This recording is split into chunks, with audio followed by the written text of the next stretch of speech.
Olá, já está no ar o Mais Saúde. Nós temos esse encontro aqui toda semana, trazendo aqui convidados muito especiais, debatendo situações relacionadas ao tratamento, às gestões em saúde, enfim, tudo que envolve a saúde, né? Dicas importantes, né?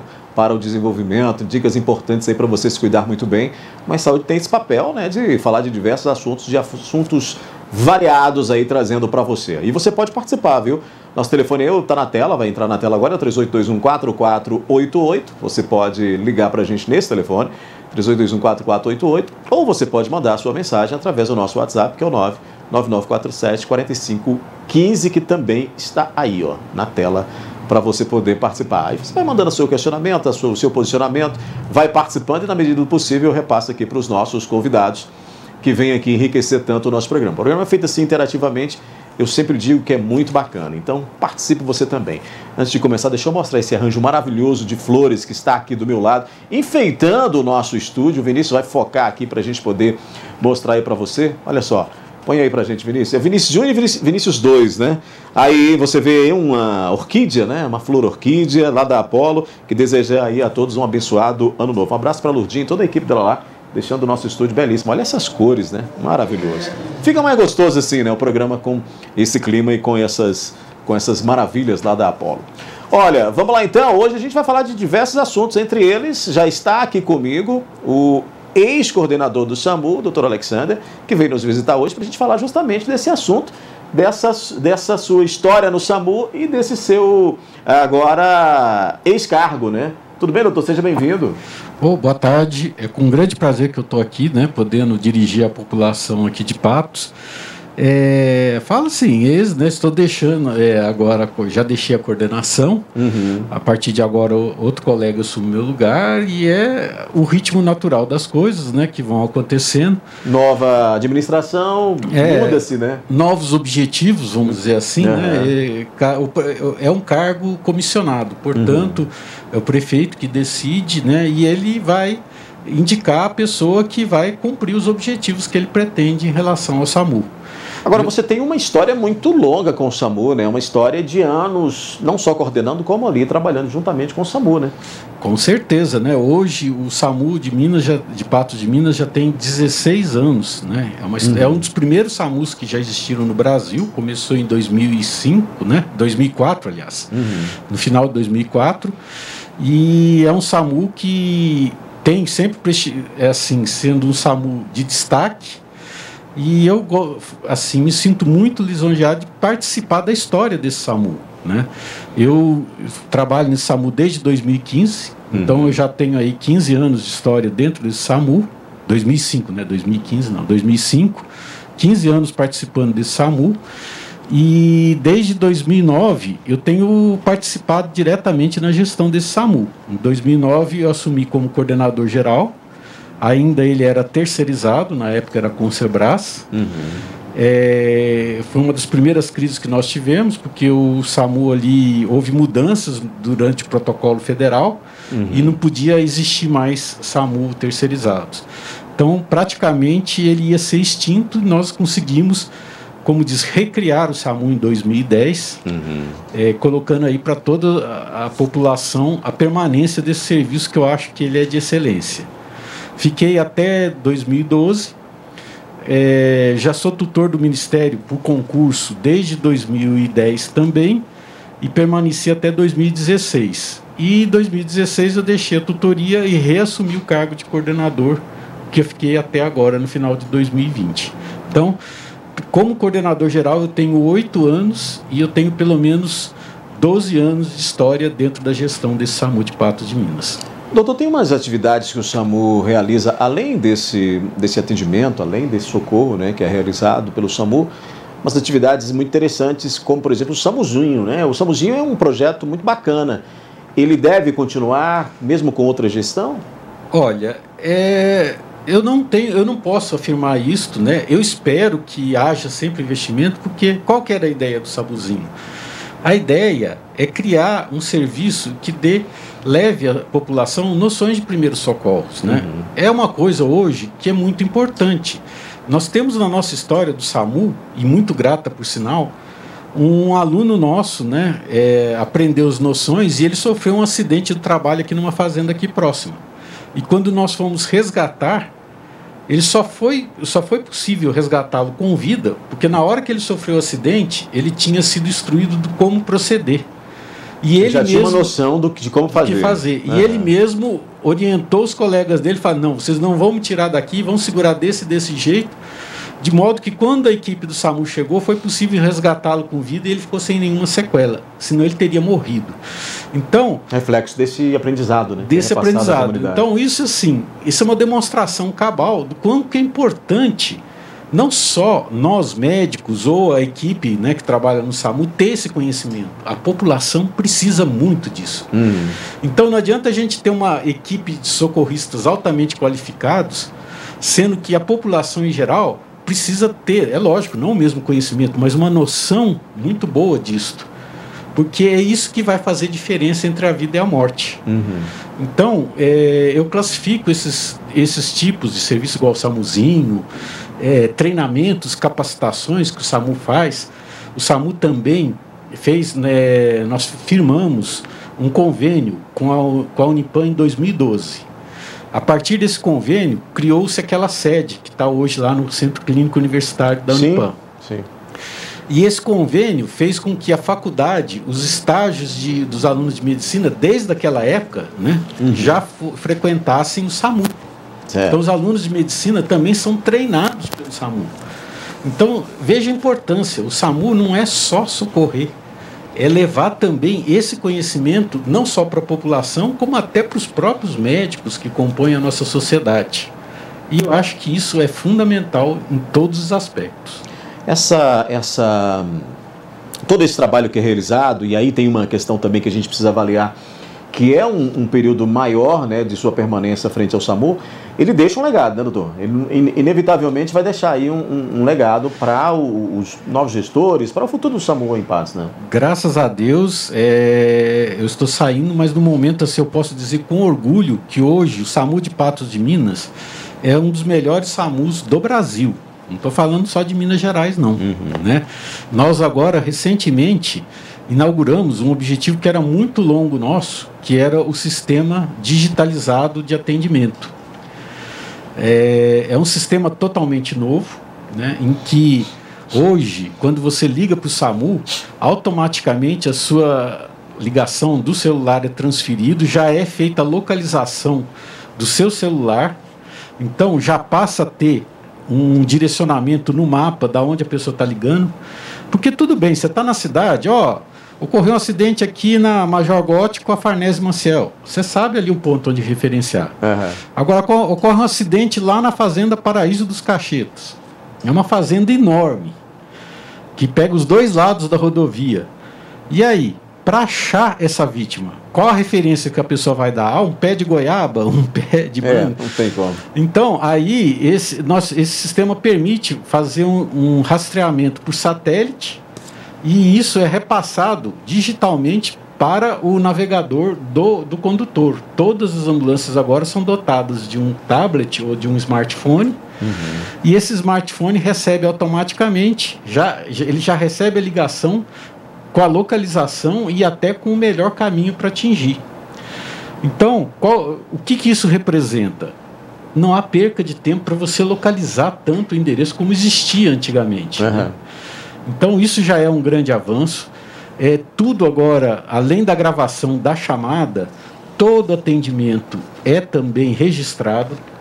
Nós temos o registro completo do que foi prescrito, do que foi feito, dos dados que foram colocados, quer dizer, não há mais perca de dados.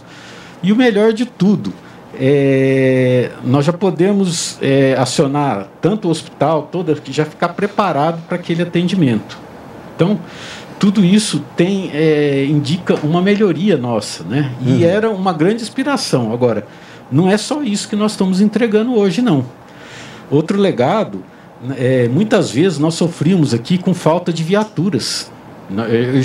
Nós chegamos a trabalhar, em 2008, por exemplo, viaturas que chegaram a ter o assoalho furado. Absurdo, né? Entrava poeira e sujeira dentro não um atendimento na zona rural. chegava o paciente vermelho, de tanta poeira que a gente atendia. Hoje, nós estamos passando, por exemplo, 4 ambulâncias Sprinter 0 km, né? Praticamente zero, são novinhas. Sendo dessas, 2 UTIs equipadas até com cardiodesfibrilador, com todo equipamento de avançada. E são novas. Eu tenho uma dessas ambulâncias já é destinada a transferência e para pacientes especiais como Covid, essas coisas, já é uma ambulância só para isso. Nós temos uma unidade separada só para atendimento em zona rural. Porque eu não vou pegar uma ambulância dessas novas e jogar. Mas na zona rural também tem que ter ar-condicionado, tudo direitinho. Então nós temos uma viatura destinada a isso.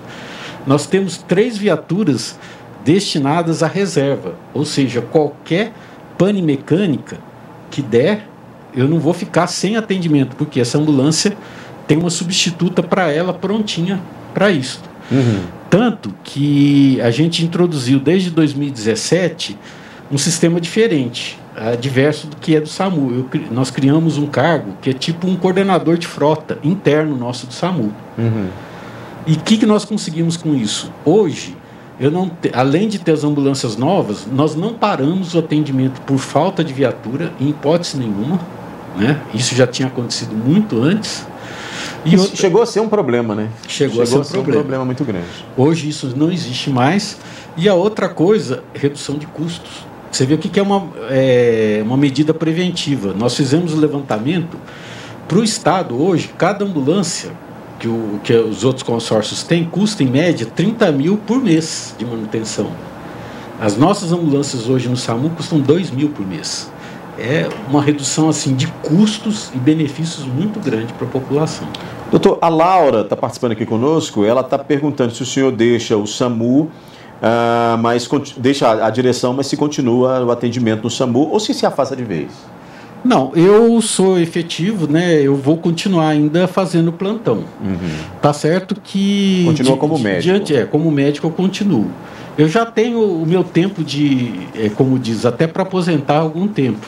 Então, eu já até entrei com o processo agora pedindo, não sei, eu vou continuar ainda como plantonista por algum tempo. Mas eu posso garantir à população que assim, meus ideais continuam. O projeto SAMUzinho, igual você me perguntou, vai continuar, não vai?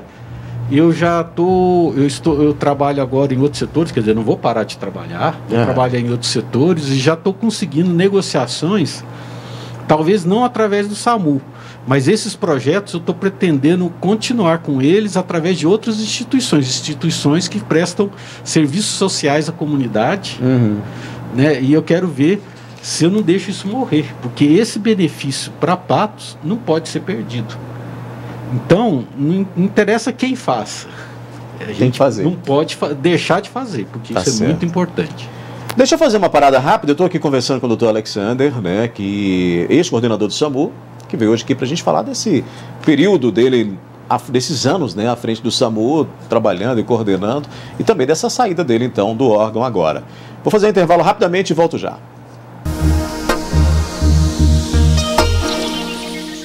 Nós já estamos de volta com Mais Saúde. Estou conversando aqui, continuo nesse bloco falando com o doutor Alexander, que está deixando a coordenação do SAMU, né, e vai continuar aí prestando serviços para o órgão, mas não como coordenador mais, né, doutor?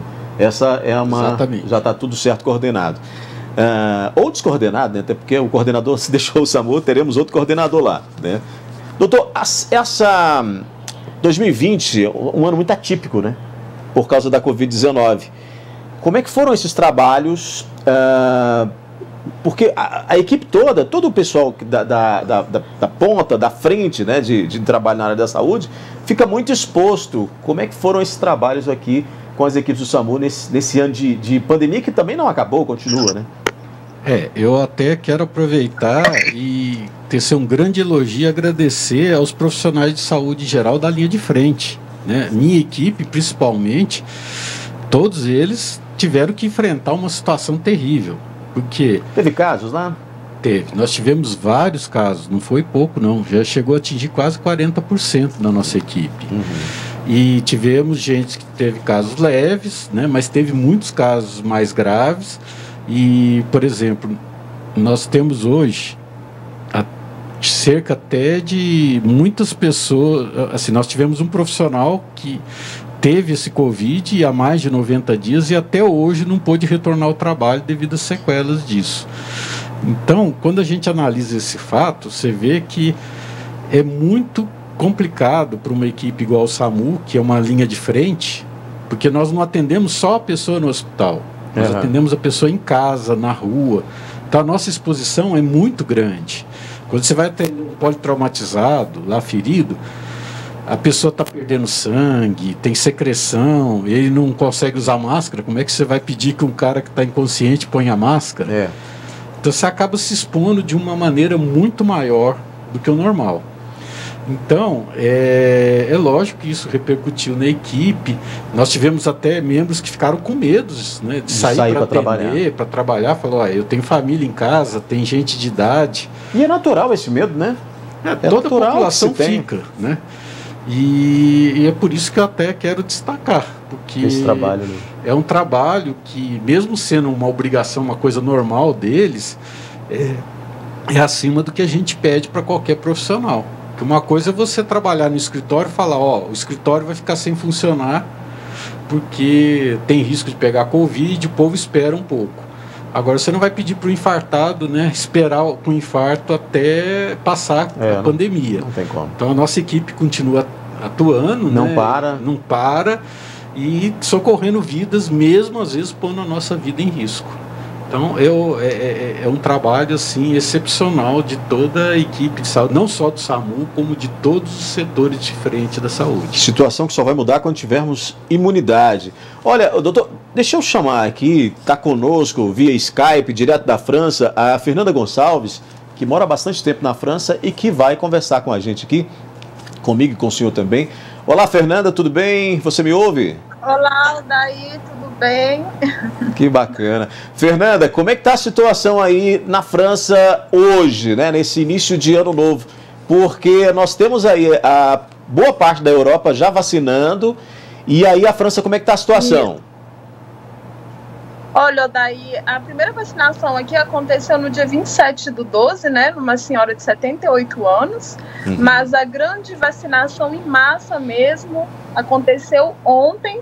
A França, né, ainda assim está sendo um dos países mais atrasados em relação a toda a Europa, mas o governo está correndo aí contra o tempo, né, devido a essa nova mutação, né, essa nova variante, e eles têm mais ou menos uma estatística que até o mês de julho, 26 milhões de pessoas, 26 milhões de franceses já vão estar vacinados.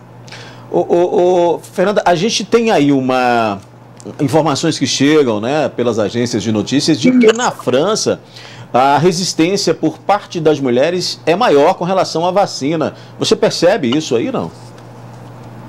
Tá tendo esse movimento mesmo, né? Mas o governo está tentando aí fazer a publicidade enorme da vacinação, começou ontem, mas está tendo esse movimento mesmo das mulheres, né? Essa resistência. Fernanda, como é que fica a situação do imigrante aí na França? Essa vacinação, ela abrange toda essa população? Abrange toda, mas vai ter a prioridade, né? Eles começaram primeiro pelas maisons de retraite, né? Que é a casa de asilos, né? Ontem, né, começou esse movimento, e a prioridade vai ser para eles, depois os profissionais da saúde, quem trabalha como voluntário, né, nessas maisons de retraite, mas tem que ter uma faixa etária mais de 50 anos, depois os bombeiros, né, aqui da França, e a cadeia vai descendo nesse ritmo, até chegar em nós imigrantes, né? Fernando, você trabalha com o quê aí na França? Vai demorar um pouquinho ainda. Oi? Com o que você trabalha aí na França? Eu sou estudante. E tem alterado muito aí, porque aqui no Brasil e em várias outras partes do mundo, nós temos aí a distância, o ensino à distância, né? Aí na França isso tem sido desenvolvido dessa maneira? As escolas, né, voltaram ao normal desde setembro, porque o início do ano começa aqui em setembro, né? Só os alunos de universidade que estão tendo aula por vídeo, como tem acontecido no Brasil. Só que eu não sei se vocês estão sabendo aqui, tudo fechou novamente, né? A partir do dia 30 de outubro, está tudo fechado aqui novamente. restaurantes, bares, museus, né? Só tem o que é essencial que está aberto. Sim. Até está tendo um toque de recolhimento, né? Em 20 departamentos da França, está tendo um toque de recolhimento a partir de 6 horas da tarde, e em outras regiões a partir de 20 horas da noite, e nem no ano novo é que eles liberaram. Continua o toque de recolhimento da mesma forma, e aí quem estiver desrespeitando com uma multa de 135 euros. Então, assim, as coisas aqui andam bem restritas. Fernanda, eu esqueci de te perguntar, mas ainda dá tempo. Você fala de onde na França? Que local exato? Eu falo de uma cidade chamada Vannes, fica a 450 quilômetros de Paris, é na região da Bretanha. É uma região que os casos de Covid estão mais baixos, né, em relação ao leste da França. Fernanda, aqui no Brasil nós temos, não só no Brasil, como outras localidades do mundo, mas falando exatamente de Brasil, já que você é daqui, nós temos pessoas que resistem com relação a esse tipo de ação que você citou aí, de fechamento, né? Até porque isso influencia na questão econômica e também em questões ideológicas. Na França passa por isso também? Olha, é difícil comparar, né, uma estatística de país, né, nessa situação, porque, querendo ou não, né, aqui na França são 62 milhões de habitantes comparado ao Brasil, que são 200 milhões de habitantes. Aqui eles têm, assim, um apoio muito forte do governo, né, os empresários, né, que até então, eu não sei como é que tá se passando aí no Brasil, mas é que o governo tem ajudado bastante os empresários, né, para as pessoas não estão perdendo o emprego. Então, assim, até o momento eles estão agindo dessa forma. Mas aqui foi tudo muito fechado, né? A partir de março, ficou até julho, aí eles liberaram para as férias de verão e refecharam novamente a partir do dia 30 de outubro. Isso ocorreu por causa daquele alto número de casos que voltou a ocorrer, né? Exatamente, né? Porque aqui é verão, né? O verão para os europeus, para eles é muito importante, porque já que o inverno aqui é super rígido, né? Então eles liberaram aí julho, agosto, né? Então muitos franceses viajaram, né? Muitos quiseram aproveitar, e quando chegou em setembro teve uma alta novamente. Já tem uma expectativa, Fernanda, de quando o restante da população deve vacinar aí na França? É como eu te falei, eles têm uma estatística que até julho, né, 26 milhões de franceses já vão estar vacinados. Eles estão correndo contra o tempo. Agora... Justamente por causa dessa nova variante, né? Uhum. Agora, a própria população, a maioria da população aceita bem essa questão da vacina? Tem uma campanha muito forte, né, aqui, né? Porque, querendo ou não, acho que todo o país está tendo um pouco de negacionismo, né? Mas aqui a campanha está sendo bastante forte, e eu acho assim, os franceses respeitam muito o que o chefe de Estado decide, né? Uhum. Então, se o chefe de Estado, eles apoiam, né? Eu acho que tem que apoiar mesmo a questão da vacina. O francês, normalmente, ele respeita muito bem. Muito bem, Fernanda, eu quero te agradecer por você participar aqui conosco. Boa sorte aí para você, bons estudos. Obrigado por participar, viu? Eu que agradeço. Boa sorte para todos nós, e eu sou, assim, uma grande apoiante da vacina. Espero que todos nós possamos ser vacinados, que possa chegar rápido aí no Brasil, né? Também pelas reportagens que eu tenho visto, ainda não começou a vacinação, mas eu estou torcendo aqui muito por isso. Sua família mora onde aqui em Minas? Em Patos. É aqui Patos mesmo em Patos? Minas. Que beleza. Isso. Então. Estamos em casa. Isso. Obrigado, viu, Fernanda? Obrigada a você. Muito bem, a gente continua aqui. Olha, a Fernanda Gonçalves, estudante, né, imigrante, está na França, numa pequena cidade da França. Deve ser maravilhosa, né, doutor? Uma cidadezinha daquelas aconchegantes da França que a gente fica imaginando. Agora, doutor, ouvindo aí a Fernanda falando, como médico, isso é uma questão que não preocupa só a nós, mas preocupa também a todo mundo, né? Essa questão de aceitar ou não a vacinação, porque existem campanhas contra a vacina, né? Olha, a questão de resistência de vacina é um fenômeno mundial e que existe, vou dizer, mais de um século, né? A primeira campanha de vacinação no Brasil, que Oswaldo Cruz liderou, não foi uma beleza lá, todo mundo indo no posto de saúde tomar vacina. Ia o vacinador com a polícia chegava, se a pessoa se recusasse a tomar, a polícia arrombava a porta e tinha que tomar à força. Talvez isso até tenha criado uma certa resistência da população à questão da vacina. Mas uma coisa que a gente tem, igual fala a pessoa, de criar resistência natural, né? Essas coisas. Gente, o mundo inteiro, até a criação das vacinas, eram desse jeito. E a expectativa de vida das pessoas não passava de 38 anos. É porque aí, naquela época, esperava-se que a maioria das pessoas pegassem a doença para que houvesse uma imunização de rebanho, mas morria gente a valer. A valer. Né? E o que a gente tinha em troca disso? Uma expectativa de vida muito baixa, 38 anos. Então, as pessoas não podem esperar. Existe o processo, vamos dizer, da seleção natural, mas ele é um processo muito rude, ele dizima a população. Então, deixa um rastro de morte. Né? Então, se nós temos hoje a tecnologia que permite, é óbvio que não existe nenhuma vacina no mundo que vai ser 100%, que vai impedir que salvar todo mundo, mas nós vamos conseguir salvar a grande maioria das pessoas. E assim, eu sempre falo para as pessoas, estatística é uma coisa, a pessoa doente é outra. A pessoa não fica 50%, 60% doente. Ou a pessoa está doente ou não está. Então ninguém morre pela metade, né? Não acontece isso. Exatamente. Por isso, se a gente tem amor aos nossos familiares, tudo, nós temos que buscar vacina, porque a vacina não é só para nos defender, é para defender toda a sociedade. Quando você está sendo imunizado, você não só está diminuindo as suas chances de ter a doença, como você está deixando de transmitir essa doença. Então, é um ato, vamos dizer assim, de cidadania você vacinar. Por isso que eu não vejo como natural a pessoa falar, vou negar a vacina. Porque eu acho que seria um ato egoísta da sua parte tomar essa atitude. Porque a partir do momento que você se nega, fala, eu morro se eu quiser, eu faço o que quiser, tudo bem. Mas você não está afetando só você está afetando toda a sociedade. Como médico, o senhor concorda na decisão do STF de tornar obrigatória essa vacinação? Olha, eu acredito que sim, porque se trata de uma questão de saúde pública, é que eu estou falando. Se você deixar por conta das pessoas, eu tomo se quiser, né? E para você quebrar essa cadeia de transmissão do vírus, a gente vai ter que atingir 70% a 80% de imunização da população. Se não tornar obrigatório, você vai imunizar algumas pessoas, essas pessoas vão se beneficiar disso, mas a sociedade em geral vai sofrer.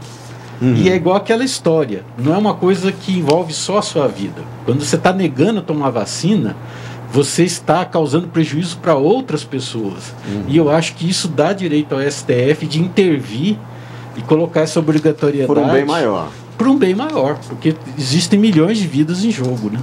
Essa é uma discussão que é bem ampla, né, doutor? Tem uma discussão que ela cresce muito ainda. Por falar em Covid-19, Vinícius, temos aí os números de hoje da Covid, né?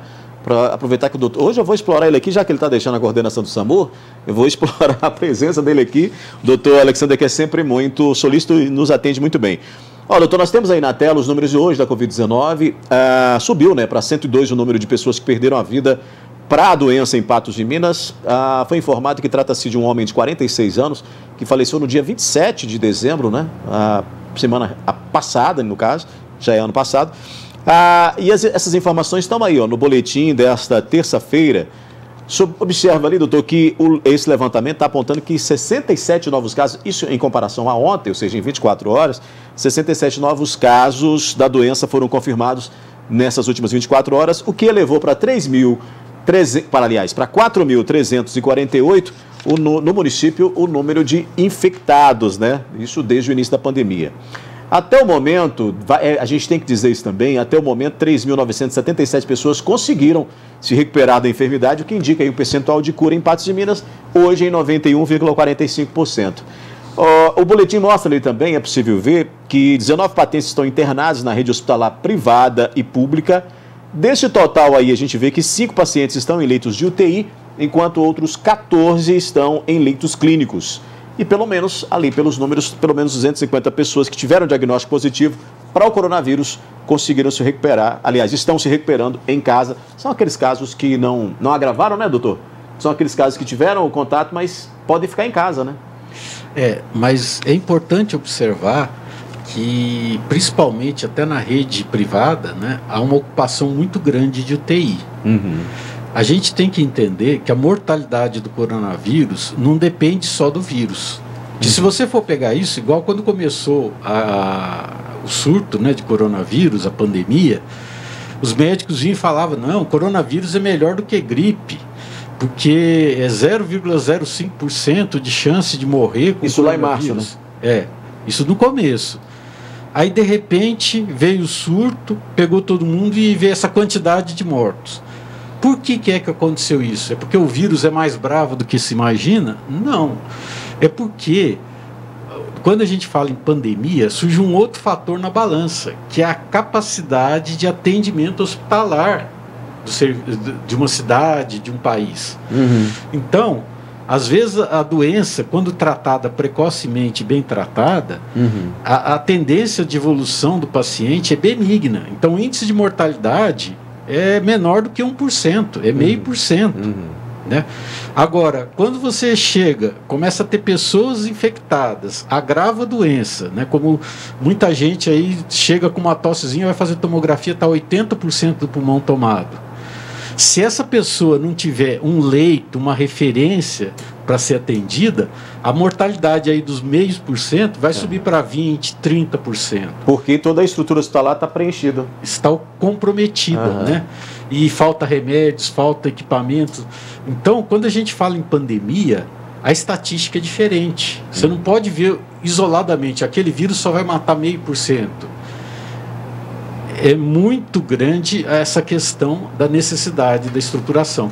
Por isso que as pessoas entendem, o pessoal fala, isolamento social não vai impedir da doença se espalhar, não vai impedir a doença. Fala, não, a ideia nunca foi segurar a doença. Quem vai segurar a doença é, né, a vacina. Agora, qual que é a ideia de você fazer esse isolamento social? Fazer com que ela se espalhe mais devagar. Porque fazendo isso, nós vamos obter duas coisas, que é o tempo para obter uma vacina eficaz, que é o que está começando agora, quase um ano depois, né? E é o tempo para eu tratar os que já estão doentes e abrir espaço para quem vai entrar. Então, as pessoas têm que entender, não pode aglomerar, não é por questão de que vai pegar a doença. Talvez isso realmente não vai impedir. Mas se chegar todo mundo ao mesmo tempo no hospital, metade vai morrer por falta de atendimento. Compromete toda a estrutura. Olha, eu estou aqui com o Dr. Alexander, que deixa a coordenação do SAMU. Eu quero saber do senhor quais foram os principais desafios nessa sua gestão. Mas eu vou fazer um intervalo rapidamente para a gente tomar uma água e volto já conversando mais com ele aqui hoje no nosso Mais Saúde.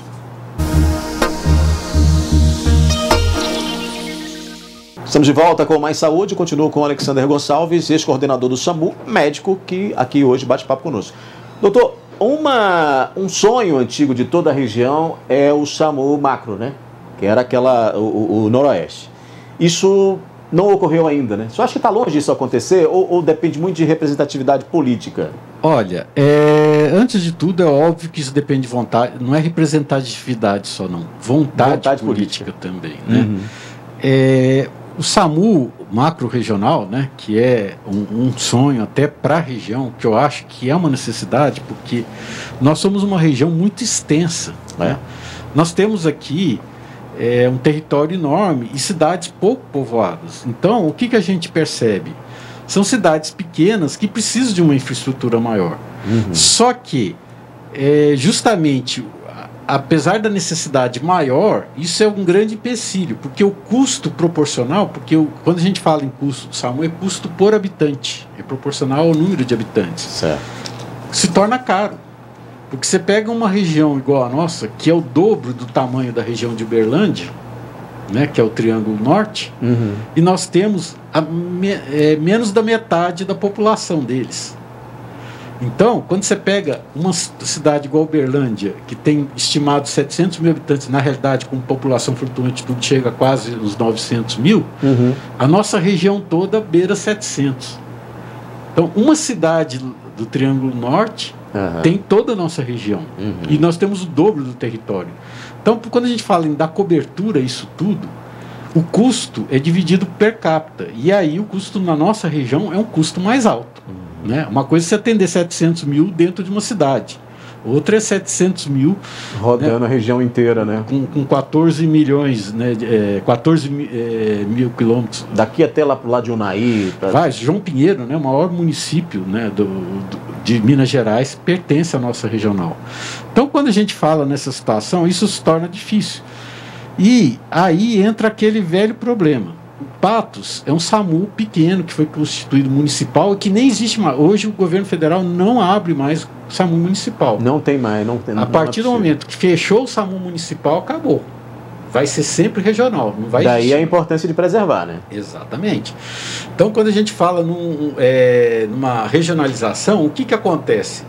Patos hoje presta serviço à cidade de Patos. Uhum. Ele teria que começar, mesmo colocando mais ambulância, a prestar serviço a outros municípios. Uhum.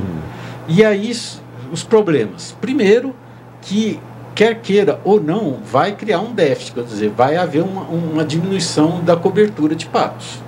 Porque essa ambulância eventualmente vai se deslocar a outro local e vai deixar Patos. Outro problema que a gente tem chama-se infraestrutura, né?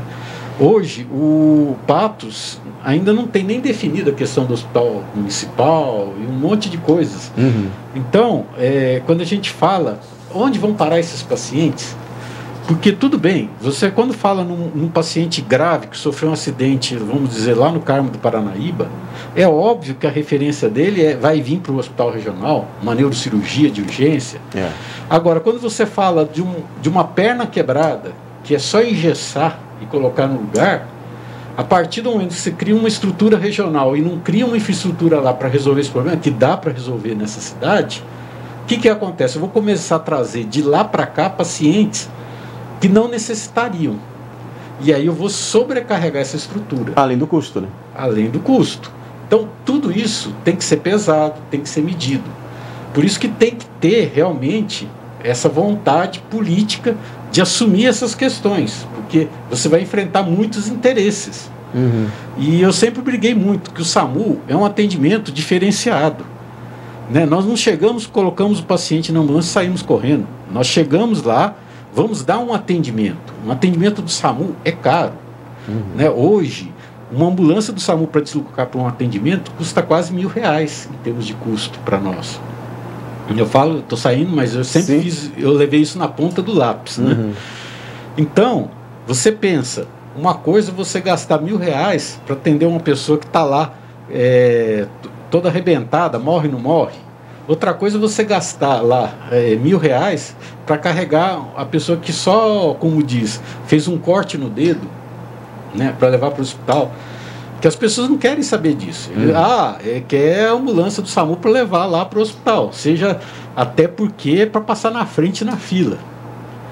Né? Mas assim, isso tem que ser medido, porque todo esse custo não é de graça. Uhum. As pessoas têm que entender que serviço público não é gratuito. O serviço público é pago pelos nossos impostos, por nós. Esse dinheiro sai de algum lugar. Nós temos que preservar ao máximo, porque se a gente gastar desenfreadamente o dinheiro público, o que vai acontecer? Vai faltar serviço essencial. Então, aí sim, é a questão que eu te falei, né, de você, por que hoje a gente tem ambulância nova, por que a gente tem todo o equipamento, tem tudo.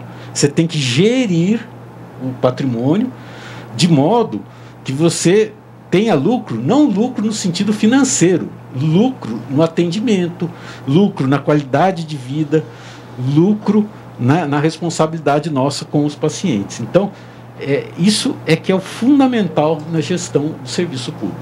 Mas aí fica o sonho de que esse macro SAMU possa vir, né? Eu acredito que ele virá. Impreterivelmente. Teve quase acontecendo, né, doutor? Tá praticamente pronto. Eu me lembro de reunião aqui com todos os prefeitos da região e todo mundo colocou suas demandas e praticamente tinha estabelecido isso. Inclusive, o CICEUNO eu desenvolvi o projeto para o CICEUNO, tem lá o projeto prontinho, é de minha autoria, está lá, eu até recebi para isso. É plenamente viável, dá para se superar todas essas dificuldades. Mas é aquilo que eu falei, tem que ter vontade política.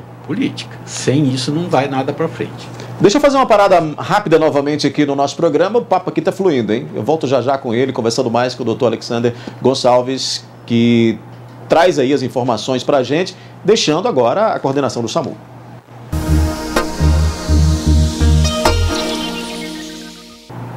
Nós já voltamos então com Mais Saúde. Eu continuo aqui falando com o médico, o Dr. Alexander Gonçalves, que, como eu já disse, deixa a coordenação do SAMU. Doutor, para a gente entender esse trabalho seu à frente do SAMU, o senhor citou aí que prestava o serviço, depois coordenou, chegou a um período a ser afastado, a deixar essa coordenação, depois voltou para essa coordenação. Os principais desafios, se a gente puder enumerar os dois principais desafios, quais foram? Olha, eu acho que os dois principais desafios foram momentos em que o SAMU praticamente quase acabou aqui em Patos de Minas. Isso chegou a ser cogitado? Não, era tido como certo, né? Foi em 2009, que foi quando houve uma mudança de postura do governo federal, que eles não aceitavam mais a terceirização. E se em 2010 toda a situação do SAMU não tivesse regularizada, ele seria extinto. Foi uma correria danada, né? Eu tenho que agradecer a minha equipe na época, que me ajudou demais, o enfermeiro que era coordenador também me ajudou, muita gente trabalhou para isso. E nós tivemos que recriar o SAMU, né? Um SAMU municipal. Eles, na realidade, oficialmente, se for no registro da prefeitura hoje, o SAMU municipal só existe de 2 de janeiro de 2010 para cá. Né? Eu, inclusive, sou médico de trabalho, tinha que fazer, eu mesmo fiz o exame admissional de toda a equipe que já trabalhava no SAMU para passar para a prefeitura. Foi assim uma loucura completa. Para não deixar acabar. Para não deixar acabar. Isso foi assim um momento crítico. Nós pegamos ambulâncias todas, é que eu falei, tinha buraco no chão das ambulâncias, falta de equipamento. Foi realmente um momento bem crítico. Graças a Deus, né, tive até apoio da prefeitura, nós conseguimos assumir e criamos o SAMU e ele sobreviveu, né? E o outro momento crítico que eu acho que teve o SAMU é que é o seguinte: o SAMU é um órgão médico baseado em protocolos federais, mas essencialmente ele é um serviço médico. Né? Em 2016, nós tivemos um problema. Em 2015 e 2016, houve uma tentativa de fusão entre o serviço do SAMU e o Corpo de Bombeiros, mas o jeito como foi feito criou uma instabilidade muito grande dos serviços, revoltas e outras situações. E foi um outro momento que o SAMU quase se extinguiu. Né? Doutor, mas aí, o senhor falou de dois momentos, mas tem outras questões que envolvem o SAMU que precisaram ser trabalhadas ao longo e continuam sendo trabalhadas. Por exemplo, a população entender que o SAMU não é um serviço de ambulância, né? E muita gente pensou isso ao longo do tempo. Eu acho que até hoje tem gente que acha que o SAMU é um serviço de ambulância, né? Não, porque na realidade assim, as pessoas só veem o SAMU na ambulância, né? Na realidade, o principal serviço do SAMU é a regulação de urgência, ou seja, é o teleatendimento. Então, isso as pessoas não veem, né? Então, é aquele atendimento no telefone. E as pessoas têm que entender que o médico do SAMU regulador, por que ele chama médico regulador? Porque a função dele é escolher a melhor decisão, tanto para o paciente quanto para o serviço de atendimento, para o serviço de saúde. Não adianta, se fosse só para ligar lá, mandar a ambulância, pegar o paciente e jogar no hospital, não precisava. Não precisava do médico regulador e outra, e explodir o serviço. Né? A gente vê o quanto que a UPA já sofreu várias, antes era até pior, né? Aquela sobrecarga da UPA. Então, se você puser a ambulância recolhendo paciente na cidade, levando e despejando tudo na UPA, você não está resolvendo problema de saúde, você está criando mais problema de saúde. Então, a figura principal do SAMU é a regulação médica de urgência. O que é a regulação médica de urgência? É você buscar a melhor solução para o paciente, de modo a não sobrecarregar o serviço e distribuir corretamente. Essa é a principal função. Agora, é lógico, nós temos o serviço presencial, por exemplo, uma parada cardíaca, aquele paciente que está atropelado, preso na ferragem. É um paciente que às vezes ele não pode nem esperar ser levado ao hospital para ser atendido, ele tem que ser atendido no local. E a ambulância vai lá e atende. Agora, você imagina eu atender um paciente em parada cardíaca, eu vou lá, entubo, faço todos os procedimentos, resgate, drogas, e esse paciente volta. E aí eu viro e falo para a família, pronto, agora eu resgatei seu paciente, você põe no carro e leva para o hospital. Não tem jeito. Não tem como. Então é por isso que existem as ambulâncias no SAMU.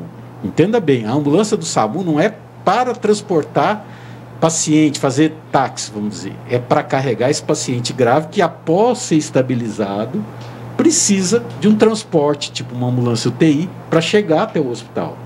Então, é para isso... É um encaminhamento, né? É um encaminhamento.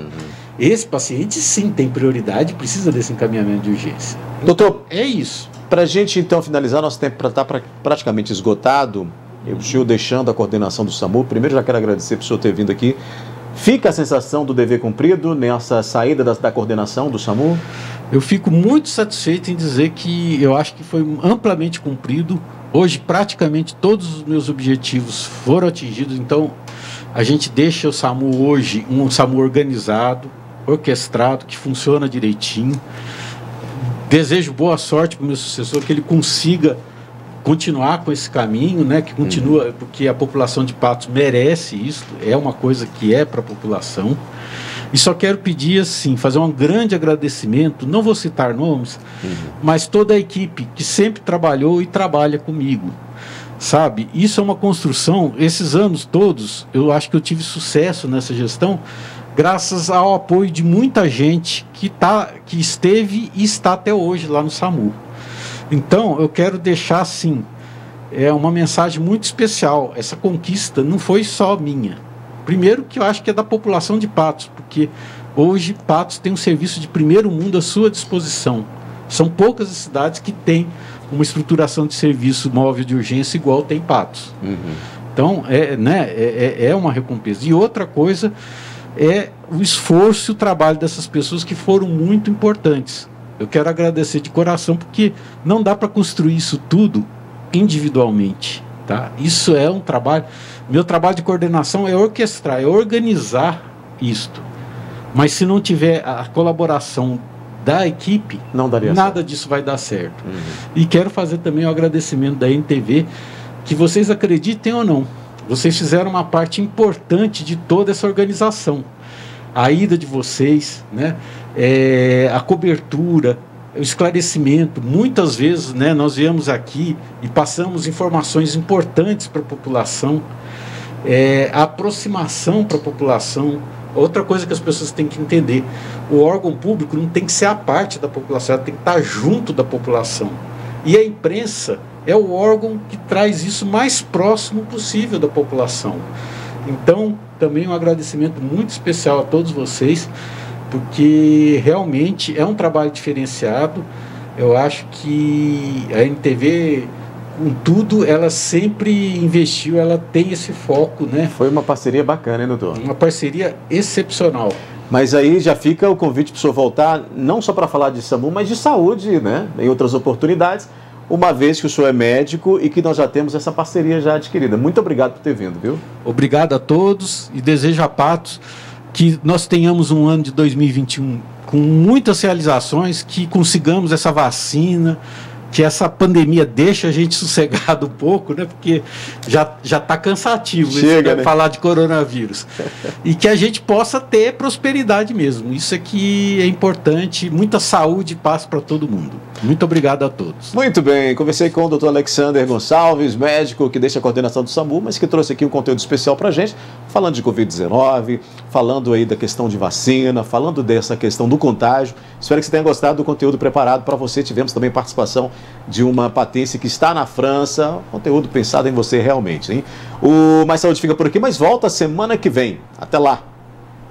Agora tem Jéssica Andrade, que divide a tela comigo, né, Jéssica? Boa noite para você. Ô, Jéssica, eu não sei você, mas eu já me acostumei muito com a figura do Dr. Alexander lá no SAMU, né? Vai ser difícil a gente chegar lá e não encontrar com ele na coordenação para bater aquele papo e dar a entrevista pra gente. Boa noite. Boa noite, Odair. Boa noite a todos vocês que assistem a nossa conversa.